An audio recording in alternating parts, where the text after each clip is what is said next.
Today I want to talk about one of the most essential parts of being a musician, and that's touring. Last year I started touring for the first time, and it's actually quite a difficult thing to get going. And for anyone out there, I know during these times now, touring is completely impossible.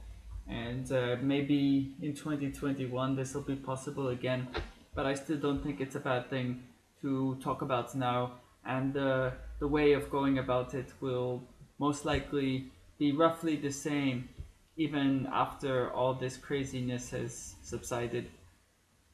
So the first thing that really I had to do, and I guess really, unless you get lucky and you get signed, which I don't even know if is 100% applicable in today's age, or if you find some booking agent or something, unless you want to go that route, the most likely scenario is that you would have to be booking shows on your own. What's important is if you have footage of a live session, and this might actually even be more important than whether you have something recorded. And yeah, of course, it's good to have something recorded. But from my experience, usually if you have a video of a live performance and one that's made really well, it'll usually go well with bookers and promoters. And what's funny is actually, I don't even work with promoters mostly. I know that some people do, but I mostly contact venues directly, uh, mostly via email, sometimes even with Facebook. And this is something that's dependent on location. I mostly toured in Europe. I find for some reason that in Western Europe, people gravitate more towards email, and in Eastern Europe, it's much easier to get along just by using Facebook, and it's quite crazy. I think it can be really easy to get demotivated in this whole process because you have to send out tons and tons of messages, and mostly they'll get ignored. I think this is a quite common experience for most people, and taking these first steps can be quite daunting. It was for me at least. I remember I sent out a few messages and then I was just kind of waiting around for them to get answered, and then I kind of realized how things really work. It took me a whole 2 weeks before I even booked my first show abroad, and that was a really tough thing. And I just have to say to you guys that you really should just hang in there as much as you can, and you gotta send the emails as much as possible. At first, maybe I was sending a few a day, then I got to a point where it's at least 20 or 30 if I want to take it seriously, because I know the rates of actually booking a show.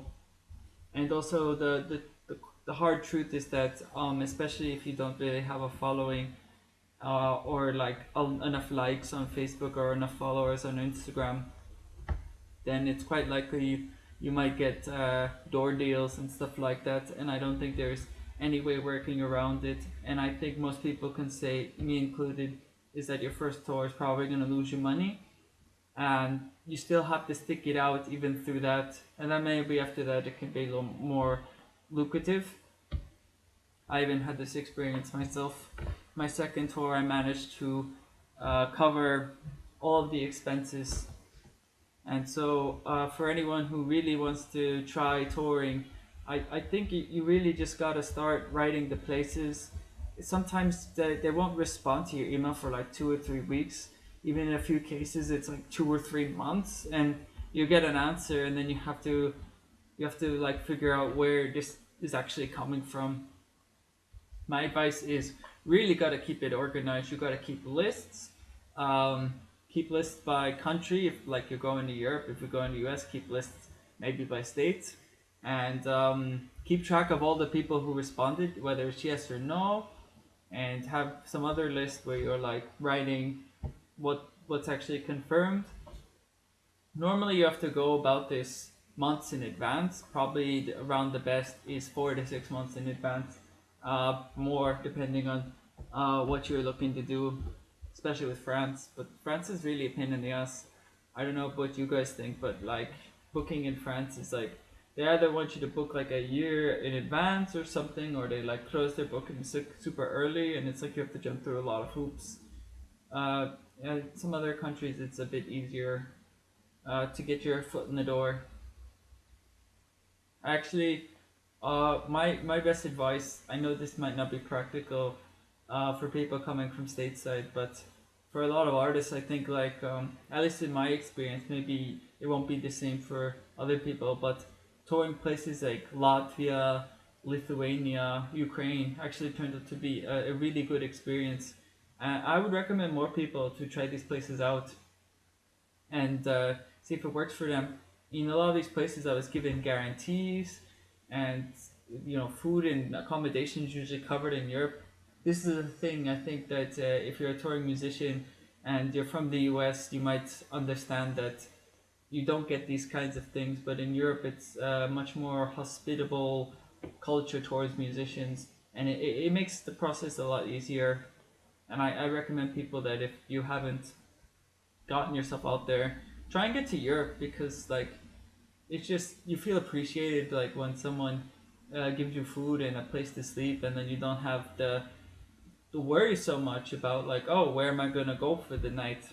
You know, having that all covered for you mostly makes it a lot easier.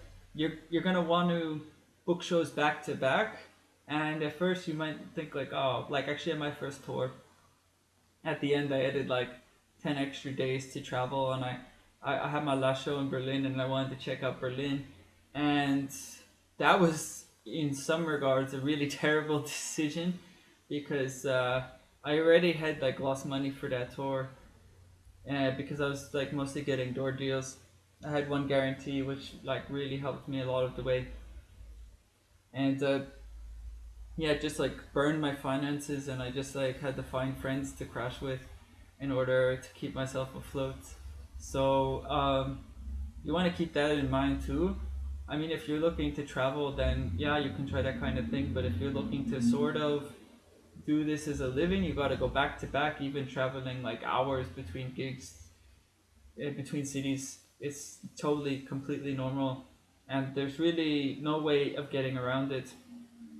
On my first tour, I even tried hitchhiking a bit, and it worked once when I only needed to go 60 kilometers between cities, and then I tried it again. I only need to go like 150 kilometers, which is like 90 miles, and I thought it would work, and I got stuck between Serbia and Hungary, and it was a really crazy experience. Like I ended up finally going to some toll booths and talking to the guy there, and like helped me out and got me to the Hungarian border, but it was a total wreck. Like I lost a lot of sleep. Like I had to take a night train, and it was a disaster. I would recommend that you take transport or hire transport, but I don't know if you're solo, like I am usually. I think it's probably better that you even stick with public transport if you can, because having to worry about a car and gas and everything else will greatly increase your expenses, and especially if it's your first time around and you're not necessarily making enough from the gigs, then you don't really have this money to throw down for transport. Maybe later on you can. I think for me too, it was gonna be like this for this year. Like I was getting more, and I recommend you try touring, especially when this shit all opens up again. So yeah, give it a shot. I mean, I don't know when you can give it a shot, but give it a shot. I don't think that I fully really talked about this theme. Maybe in the future at some point I can make another video on it. And until next time.